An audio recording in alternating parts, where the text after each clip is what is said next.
안녕하십니까. 이강용 선교사입니다.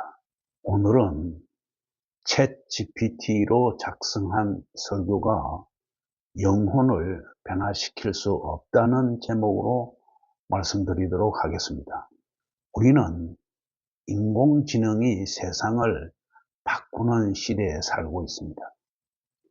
챗 GPT를 비롯한 인공지능은 이미 의학, 공학, 예술, 심지어 신학과 설교의 영역까지 깊숙이 들어왔습니다.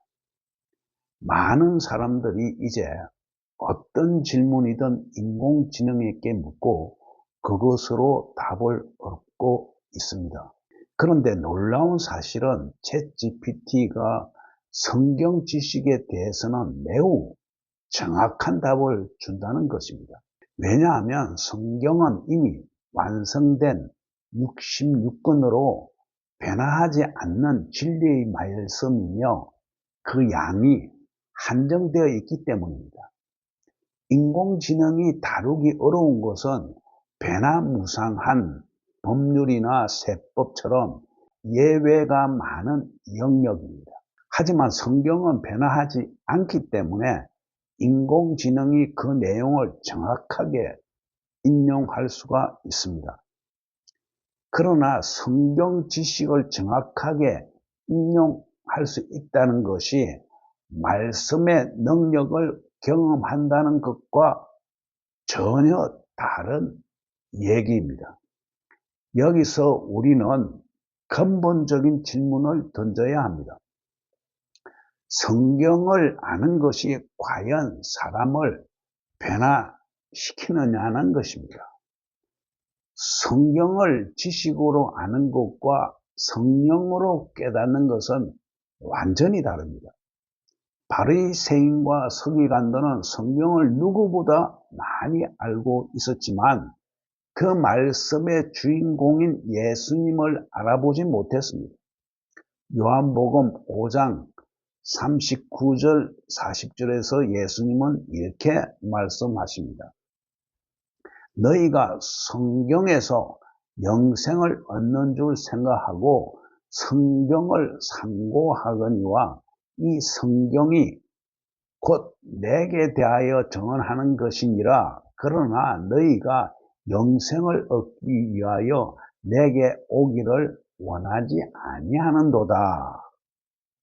그들은 성경을 연구했지만은 성경의 주인공인 그리스도를 만나지 못했습니다. 즉, 말씀을 아는 것과 말씀을 체험하는 것은 다른 차원의 일입니다.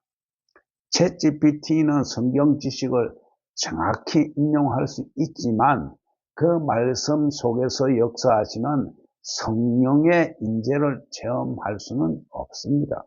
따라서 그것이 만들어내는 설교문은 정확한 문장일 수 있어도 생명을 주는 말씀은 아니라는 것이죠. 설교의 목적은 사람의 머리에 지식을 더하는 데 있지 않습니다. 설교의 목적은 죄인을 거룩한 성도로 변화시키는 데 있습니다. 그 변화는 인간의 논리나 정보로는 결코 이룰 수가 없습니다. 사도 바울은 고린도전서 2장 4절에서 내 말과 내 전도함이 설득력 있는 지혜의 말로 하지 아니하고 다만 성령의 나타남과 능력으로 하였나니라고 고백했습니다. 바울은 지식과 논리로 복음을 전한 것이 아니라 성령의 능력으로 전했던 것입니다. 따라서 설교는 단순한 지식 전달이 아니라 하나님이 사람을 변화시키는 통로입니다. 챗 GPT는 많은 정보를 배워서 답을 만들어냅니다. 그러나 그 어떤 인공지능도 체험할 수는 없습니다. 죄의 고통을 느껴본 적도 회개의 눈물을 흘려본 적도 없습니다. 하나님의 인재 속에서 무릎을 꿇고 눈물로 기도한 적이 없습니다. 그래서 인공지능이 만든 설교문은 죽은 언어의 조합일 뿐입니다. 그 속에는 영혼을 울리는 성령의 불이 없습니다. 히브리서 4장 12절은 하나님의 말씀은 살아있고 활력이 있어 좌우의 날선 어떤 검보다도 예리하며 라고 말하고 있습니다. 이 말씀은 단순히 말씀이 예리하다는 뜻이 아닙니다. 성령이 임할 때 그 말씀이 살아 움직인다는 뜻입니다. 챗GPT가 다루는 말은 종이 위의 문자이지만은 성령이 함께 하시는 말씀은 살아서 역사합니다. 그러므로 목사는 설교문을 쓰는 기계적 저자가 아니라 성령의 말씀을 듣고 전달하는 영적 통로여야만 합니다.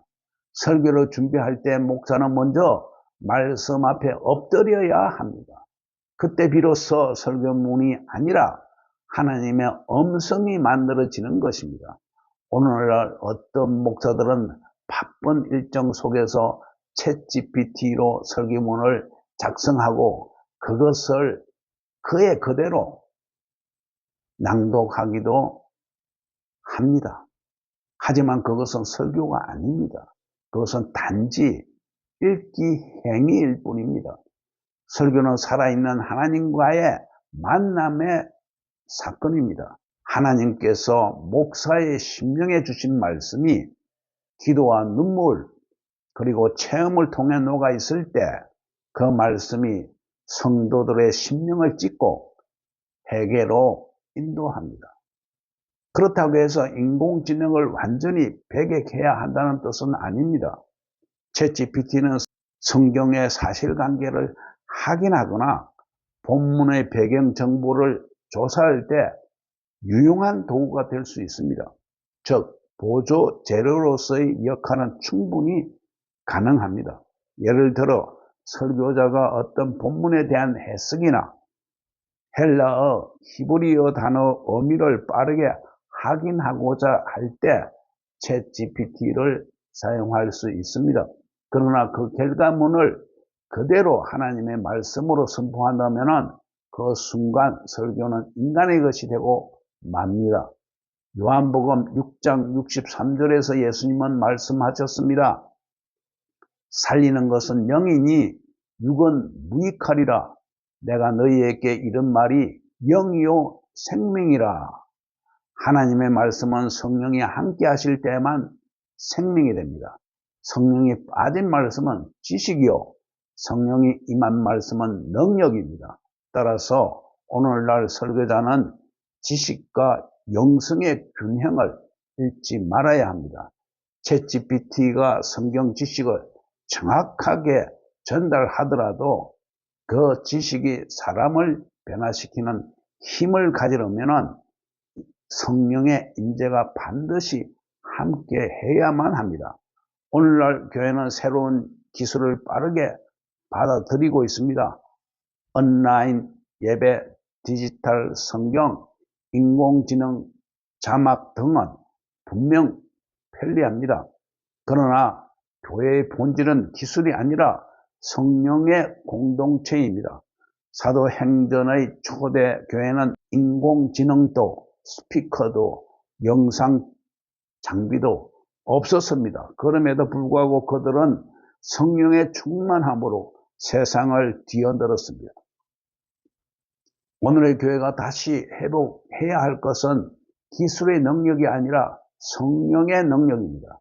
참된 설교자는 설교문을 쓰기 전에 먼저 기도의 자리에 나와야 합니다. 기도 없이 작성된 설교문은 생명이 없습니다. 설교자는 먼저 하나님 앞에 자신을 내어드리고 주여 이 말씀이 내 안에 먼저 살아 역사하게 하소서라고 기도해야 합니다. 그럴 때 설교자는 단순한 전달자가 아니라 하나님의 음성을 대변하는 자가 됩니다. 사랑하는 성도 여러분, 챗GPT가 세상을 바꾸고 있지만 영혼을 구원할 수 있는 능력은 오직 성령에게 있습니다. 기계는 정확한 문장을 쓸 수 있지만 회개의 눈물을 만들 수는 없습니다.